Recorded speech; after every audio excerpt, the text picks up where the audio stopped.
បើយើងមិនចាប់ដើមនៅពេលនេះ5ឆ្នាំក្រោយឬក៏10ឆ្នាំក្រោយវានឹងមកដល់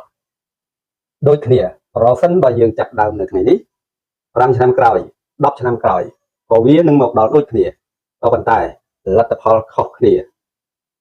យើងចាប់ដើមនៅថ្ងៃនេះ10ឆ្នាំក្រោយ5ឆ្នាំក្រោយឬ10ឆ្នាំក្រោយយើងនឹងទទួលបាននៅសុខភាពល្អលុយចាយគ្រប់គ្រាន់ក៏ប៉ុន្តែប្រសិនបើយើងមិនចាប់ដើមនៅថ្ងៃនេះ5ឆ្នាំក្រោយ10ឆ្នាំក្រោយដូចគ្នា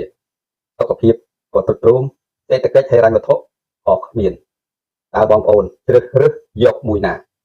យកការចាប់ដើមនៅថ្ងៃនេះឬក៏មិនយកការចាប់ដើមទាំងគូតែចាប់ដើមអនុវត្តនៅអ្វីមួយដែលជារឿងល្អៗសម្រាប់ខ្លួនឯងទាំងអស់គ្នាទាំងការថែទាំសុខភាពទាំងការថែទាំសេដ្ឋកិច្ចហិរញ្ញវត្ថុសន្សំសំចៃសុខភាពសន្សំសំចៃលុយដើម្បីអនាគត5ឆ្នាំ10ឆ្នាំ20ឆ្នាំទៅខាងមុខទៀតអរគុណដែលបានមើលវីដេអូនេះ